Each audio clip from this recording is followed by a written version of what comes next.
afternoon? Enjoying your day, hopefully. That was an awesome panel. I really enjoyed that, and probably can pick up some of those points through the slides that I'm going through around creating an experience for users. And that's really what we're going to talk about today. So as you just heard, I'm Becky from Reflect Digital. We're a digital marketing agency. We design and build websites, we do SEO, PPC, all of those things. But today I'm going to talk to you about gamification and how you can use that within your strategy. We've got a stand out there, so come and see us afterwards. We have got a ton of sweets on our stand, so if you need an afternoon sugar kick, then definitely come and see us. We've also got a game you can play. So let's get started, and if we've got time for questions at the end, we'll do those. If not, by all means, pop by the stand later. I'm just going to start by showing you this. We've done a report all around gamification, and you can download that full report from this URL. I'm going to use quite a few stats from it today, but there'll be more that are actually in the report. So by all means, take a photo of this and pop online. I think, yeah, I'll put the URL up again at the end, and we'll also tweet it out later if you miss it. So trust is at an absolute all-time low, and would you agree with me, people in the room? Like, nod, yeah, people are not trusting brands anymore. And when that happens, that's obviously really bad for us as marketers. So a couple of headlines here. We've got the drum, biggest dip since 2008 financial crisis from a trust point of view. Arrogance around brand purpose, making consumers distrust ads. Forrester report, consumer trust at an all-time low. So with all these things happening and people being distrustful of ads, that's a real problem for us as marketers. We've also got the rise of ad blockers. So who in the room uses an ad blocker? Hands up. Yeah, so that's a lot of you, and we're all marketing people because we're at a conference talking about marketing, and yet we're not letting the ads come through ourselves. So again, this is a bigger problem for us. It's growing 22% in the UK last summer, so that is going to continue to rise. It felt like about 50% in the room here today, so that's huge. And that's stopping us actually getting our message through to consumers. So we spoke to 2,000 UK consumers, and their answers confirmed this lack of trust. 58% of consumers that did our survey said that online ads have little or no influence on their buying behaviour. So that's huge, 58%. And actually the fact that they've said it has little or no influence on their buying behaviour means that they are really trying not to be marketed to. Whether actually subliminally the messages get through, they're saying that actually they don't. So that's a problem for us. The young are still an audience that are potential for us. So 53% of 16 to 24s and 47% of 25 to 34-year-olds, they do admit to being influenced by online advertising. But it seems the older we get, the more cynical we get, and therefore the less likely to be influenced. So consumers are becoming numb to our tactics. And therefore, in my mind, it means that we need to find new touch points in that decision journey. And there needs to be multiple touch points. And what we need to be doing is building relationships. Because by building relationships, we're going to cut through apathy. And that is what will win long term. And in the world we live in now, with social media being so important to so many people's lives, they get to see so much behind the scenes content. And they get to know brands so much more. And we feel like we've got more of a relationship with a brand than we've ever been able to. So actually, brands just need to look at how can they really play on that and build on that. We've all seen a conversion funnel before. I'm going to flip it straight into our conversion funnel in a language that we believe consumers would talk about. So that first stage of the conversion funnel is all about building friendship. And I'm just going to tell you where I believe gamification fits in that conversion funnel. So that friendship stage is perfect for gamification. It might be your first time that as a brand and a consumer that you're speaking to each other. And actually, if they've come across a game that you've created online that they think's interesting, they're going to be happy to spend their time playing that game and potentially be happy to pass on their data. And that is then the start of your relationship. If they haven't filled in a form, they might then choose to follow you because they think, well, actually, you're creating content that they're interested in, that they're happy to then see more of that content. We then have stage 2, the offering advice and support, so that kind of building that trust in your relationship. Well, gamification fits in perfectly here as well. You can actually build games that are more educational as opposed to just about fun. So we've got a security business we work with, and we're looking at how we can build a game that actually helps people to understand the threats from security online and actually helps educate their audience. So it's not going to be the fun game that you play at the weekend, but it will be an educational game that you might come across on social media while you're at work, or your boss might tell you to play, that actually is going to help you understand something a bit more. And then you're starting to build a relationship that way. So this isn't just a B2C thing, this can be B2B as well. The next part of the funnel, sealing the deal. There should never be a game at this stage. We don't want to mess up with this stage. We want sealing the deal, getting that conversion to be as easy as possible. So therefore, don't try and gamify this. We've seen brands before that say, "Can't I turn my checkout into a game?" No, make this easy for the consumer. Keeping in touch. So at the point that they are your customer, what a great reason to send a piece of email marketing or to share something on social, a reason to have a conversation with that customer that's not, "Hey, we got a sale on," or "Buy something from us." It's actually, "Hey, look, we created this game. We think with our shared interests, you're going to love it. Come and play our game." And then that leads on perfectly to getting them to tell their friends about you, because if we play a game we enjoy, there's a really good chance we're going to share it, we're going to tell our friends about it. The example that I've got coming up, that really created a community effect. People created WhatsApp groups, were in forums talking about the game. So actually that telling your friends and that advocacy is just natural if you get the game right. What do I actually mean by gamification, though? I've used that word a lot already, so let's make sure we're all clear. So it is the borrowing of elements of gameplay and putting them into a traditionally non-game context. And the idea is that we're trying to recreate the same levels of attention and engagement in the human brain that would occur when we're in a state of play. Now, our research, so this is going back to our 2,000 consumers, found that people that had experienced gamification before were overwhelmingly open to it, with 93% of them saying it's engaging. So that's huge, that's a really good stat. And they also admitted that it actually influences their behaviour.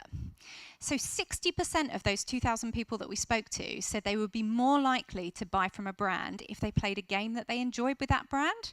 That's huge, 60%. That's a really awesome stat, which leads in nicely to then 86% that said if they would be more likely to buy from that brand if they'd experienced gamification before. So for those that really, we made sure everyone knew what we were talking about gamification, but those that had actually experienced it before were 86% more likely to buy. And that's why we believe that this could be the antidote to UK consumer apathy, and further afield than UK as well. So why gamify? So consumers are more emotional than rational, and that is a fact. I love this quote. So we live in a world where we're taught from the start that we're thinking creatures that feel. But actually, the truth is that we're feeling creatures that think, and emotions and that kind of engagement is so important to us as humans.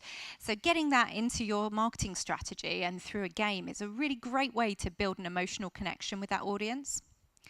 And it really is an untapped opportunity. So only 31% of those 2,000 people that we spoke to had experienced gamification before, and only 16% had experienced it more than once. So this isn't something that people are coming across all the time from a brand perspective. And remember, 86% said they would be more likely to buy. The young are still the biggest opportunity, so they're our biggest opportunity from an ads perspective, and it's true of gamification as well. So 91% of them said they'd be open to playing games with brands. 84% said they buy from a brand that they enjoyed playing a game with, and then 61% would keep buying from that brand. So really good stats there. And they also ranked online games as the most memorable branded activity. Now, this stat astonishes me. So they actually ranked it in front of live games and live experiences and all the traditional and online advertising. They put it in front of all of those as a memorable activity. So they're telling us they're going to be more likely to buy, and they're going to remember you because they've played this game. So all signs are pointing to this being a really, really good thing to do, especially if you've got a young audience.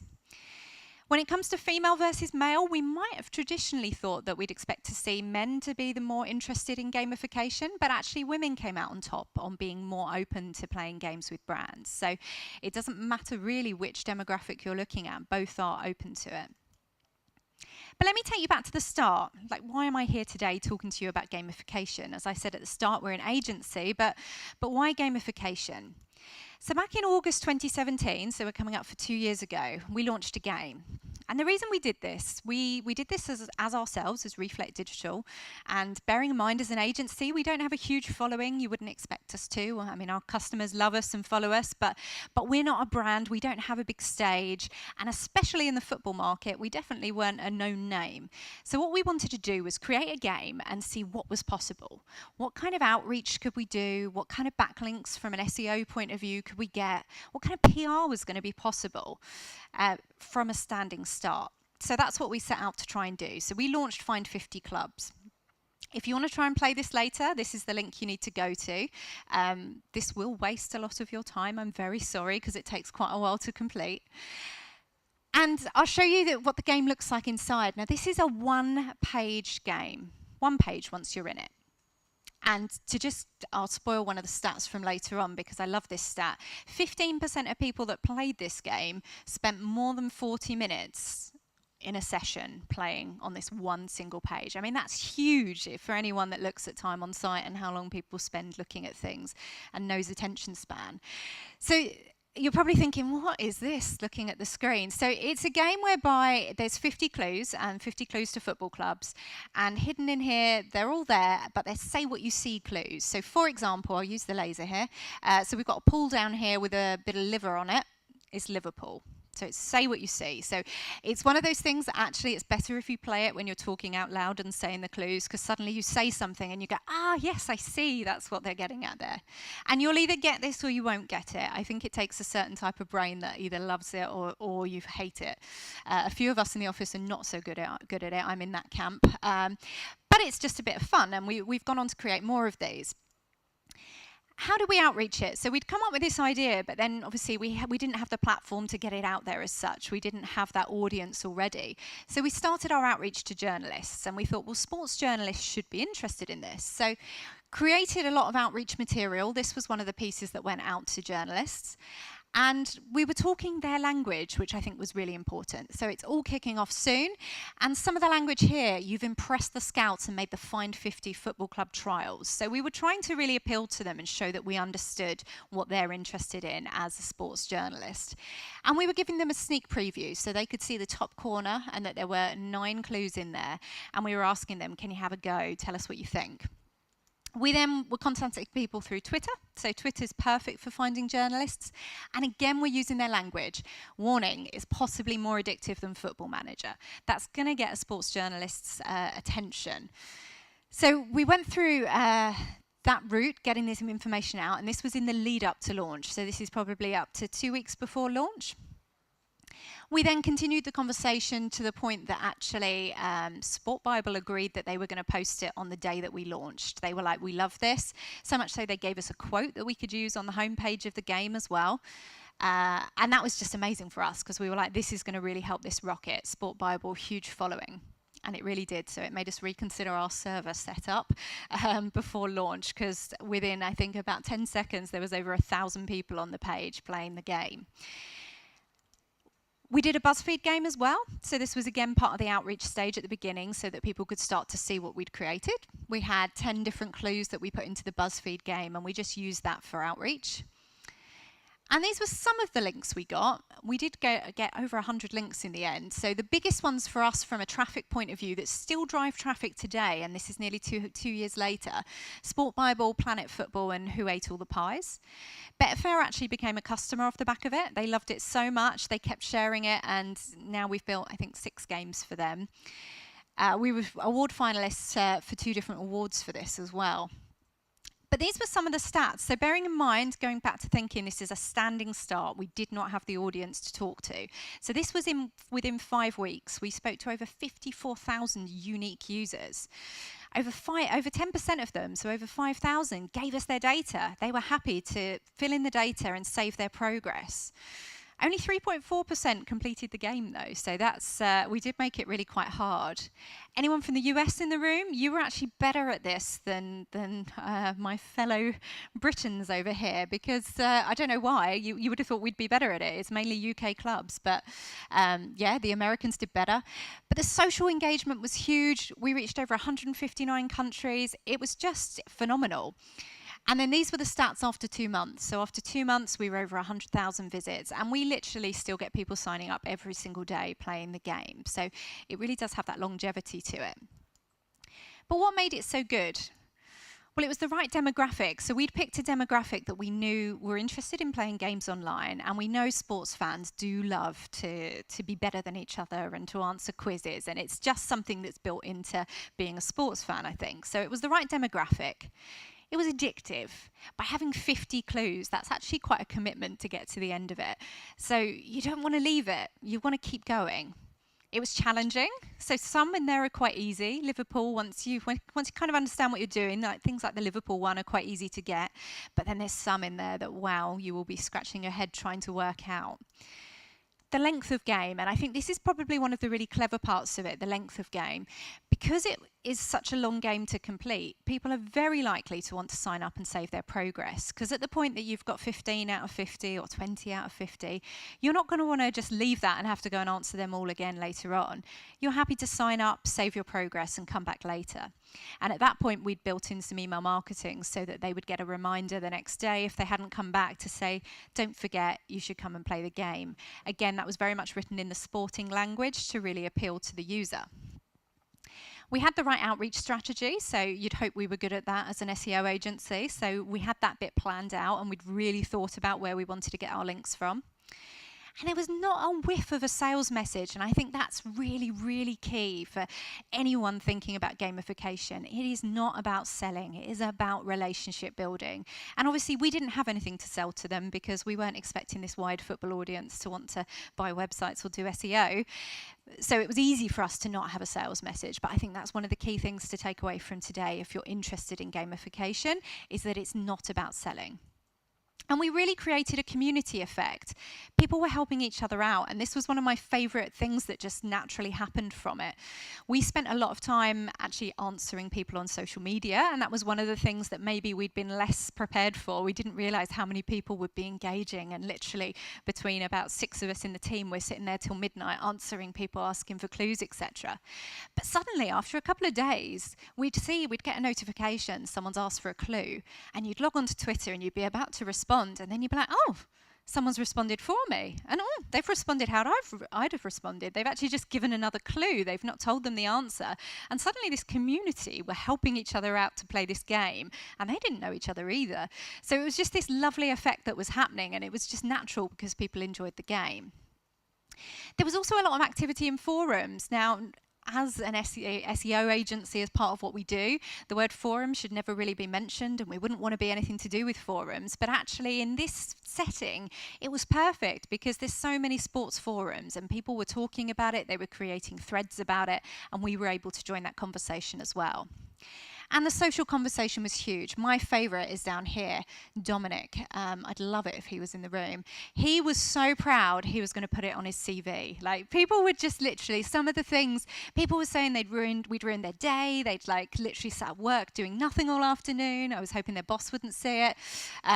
We had wives message saying, my husband can now finally go to bed. He's now completed it. And it was just wonderful that people wanted to share, and they were so excited. But how do you get it right? How are we doing for time as well? We're all good. Stats here, so this comes back to our research. We asked the consumers, what type of games do you like? And the top game choices that came out were knowledge-based and puzzle-based. So people want games that are going to challenge the brain. They're not looking for games like, you know, on Chrome when you lose the internet, you've got the little dinosaur guy that can jump over things that's just hitting the space bar. People don't want that kind of game. That's not what they're looking for. They're looking for something where they can prove knowledge, they can test themselves, they can feel engaged with it.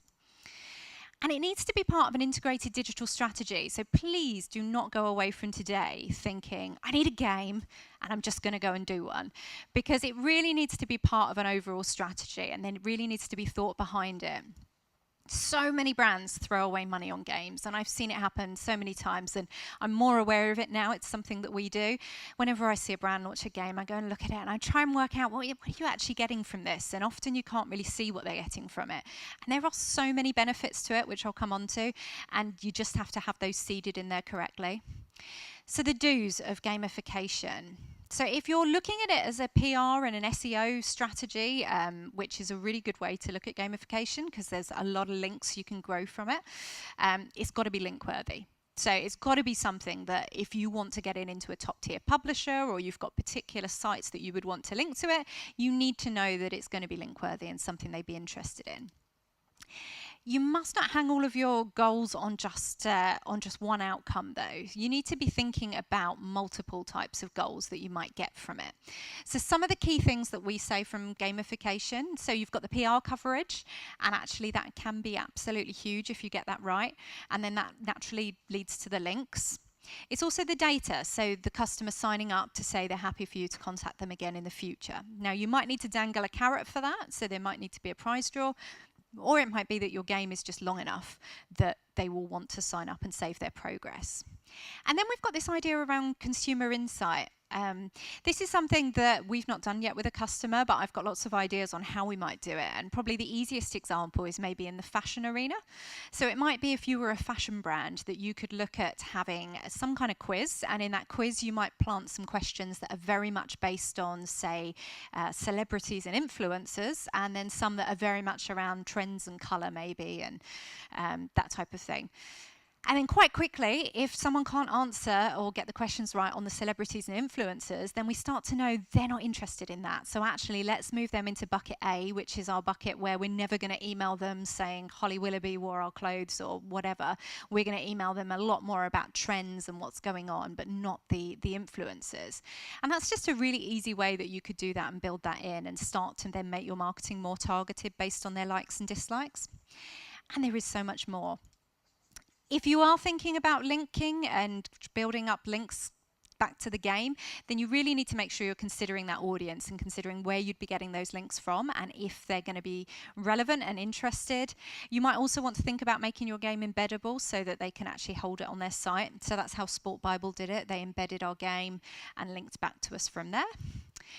Sense check it with journalists. So before you've even done anything, let's start talking to some journalists and saying, I've got this idea. Do you think you'd cover it? Would you put it on your site?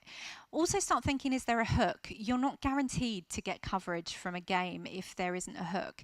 You might need that hook to kind of put it on. So thinking about, is there an awareness day coming up that it's relevant to, or is it something in the seasons that's happening? But trying to find a hook. Competitor research, so look at what your competitors are doing. Very easy, competitor into Google, plus the word games, see if you can find any games. It's amazing when we go in to talk to brands, we often find that they don't realise they've got games on their website that maybe predate their involvement in the brand. And we kind of show them and they're like, oh, I don't even know what we would have done with that. And chances are someone just said we need a game. Consider influencers. Think about whether you can have conversations with some influencers in your industry and whether they're interested in it and can give you any feedback. And really do think about conducting tests and research early on. So especially if you're going down the route like our games of something that's got clues, you need to make sure they're achievable, but they're not too hard, but they're not too easy. One of the games, and I'll give you all the URLs to our games later, we did was football names across the World Cup. So it could be any team across the world. And it was so difficult. And we got some real hardcore football fans to play with some of the clues before we designed it.